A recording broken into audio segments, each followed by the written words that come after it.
Tuhan bawa saya kepada hamba-hamba Tuhan, yang dimana sekarang saya melayani bersama-sama dengan mereka, dimana di situ adalah pelayanan pelepasan, dan Tuhan melepaskan saya dari segala kutuk dan dosa yang terikat mulai dari nenek moyang sampai apa yang saya lakukan dilepaskan dan dibereskan di hadapan Tuhan. Dan Tuhan membawa saya untuk bertumbuh secara rohani. Mungkin di dalam gereja saya bertumbuh bersama-sama dengan jemaat, tapi di luar sana bersama-sama dengan hamba-hamba Tuhan yang lain, yang dimana tempat saya bersekutu melayani bersama-sama dengan hamba Tuhan di dalam satu yayasan, juga di dia punya yayasan namanya Yayasan Kasih Karunia, dan kami bersama-sama melayani di situ, melayani penginjilan dan juga pelayanan pelepasan. Dan Tuhan bawa saya untuk melakukan pekerjaan Tuhan, dan Bapak Ibu bisa lihat saya sekarang bagaimana Tuhan punya proses. Sebenarnya naik di atas mimbar ini bukan suatu prestasi, tetapi suatu tanggung jawab dari Tuhan. Khotbah yang sesungguhnya adalah kita punya kehidupan. Itulah khotbah sesungguhnya. Kalau saya khotbah di sini, kalau saya punya kehidupan tidak sama seperti apa yang saya khotbah, itu berbeda. Jadi khotbah sesungguhnya, kalau Bapak Ibu Saudara mau khotbah dari cara hidup masing-masing dalam kehidupan, itu lebih penting. Karena orang melihat Bapak Ibu Saudara, orang memuliakan Tuhan dengan cara hidup Bapak Ibu Saudara. Ya, itu sedikit singkat kesaksian bagaimana Tuhan membawa saya. Namanya hierarki. Hierarki itu tatanan yang sudah dibuat oleh Tuhan. Tuhan, suami, istri, anak-anak. Tetapi banyak kali saya harus menyampaikan ini. Banyak kali istri-istri mendominasi di dalam keluarga. Waktu istri-istri mendominasi di dalam keluarga, maka roh jahat ini masuk ke dalam keluarga. Anda membuka celah. Segala sesuatu istri yang mengatur di dalam, sampai sebuah keputusan harus istri yang mengatur. Bukan karena satria baru saya emosi baru sampaikan ini, tidak. Ini saya sampaikan kepada semua, baik anak-anak muda.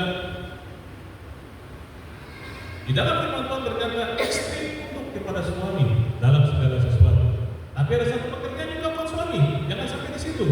Suami, kasihlah istrimu seperti dirimu sendiri. Masing-masing punya tugas masing-masing. Saya rasa tugasnya sama-sama berat. Yang istri emosi begini harus tunduk kepada suami. Apalagi suami sering berbuat hal-hal yang mungkin mengecewakan. Sebaliknya juga, suami sudah capek-capek dari kerja, baru harus tunduk, harus datang kepada istri. Istri sudah ngomel-ngomel lagi di dalam rumah dengan segala macam masalah yang ada di dalam rumah. Kita harus lagi mengasihi suami istri. Tidak boleh marah, tidak boleh sampai perang atau bagaimanapun. Seperti diri sendiri. Masing-masing punya tugas yang berat, sama-sama. Tetapi dalam hati Tuhan, tatanan yang Tuhan bilang, istri tunduk kepada suami. Roh ini sering merusakkan rumah tangga. Karena istri sering mendominasi dalam keluarga, dalam mengambil keputusan, dalam mengatur. Setiap rumah tangga istri berhak untuk mengatur semua, tetapi dalam mengambil keputusan harus suami, karena dia kepala dalam keluarga. Itu hierarki yang Tuhan sudah buat, tatanan yang Tuhan sudah lakukan seperti itu.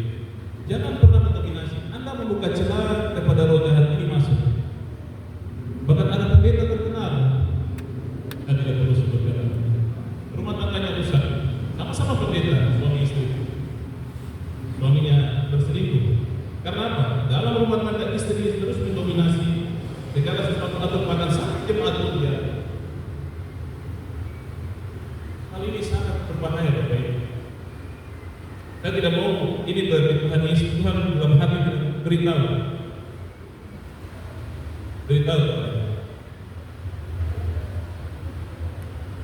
Oke, kita tinggalkan jemaat ini, kita lanjut lagi kepada di sini.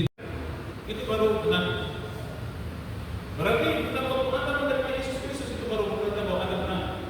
Nanti sampai Anda sudah sudah mungkin masuk ke dalam Petrus atau mungkin Tuhan Yesus datang, Tuhan Yesus menjemput Anda, itu baru dikatakan menang. Pemenang itu akhir. Menang itu bukan di tengah, bukan di awal, akhir. Tidak ada menang di awal, ya. Menang itu akhir. Kalau orang yang biasa lari nanti dari finish, baru itu terakhir. Itulah pemenang. Jadi pertahankan hidup Bapak Ibu Saudara sampai Tuhan Yesus Kristus menjemput Anda. Tetap bersekutu dengan Tuhan, meninggalkan segala kejahatan, bertobat dari segala kejahatan dalam kehidupan Bapak Ibu Saudara. Di ayat yang terakhir ayat 23, siapa bertelinga maka ia mendengar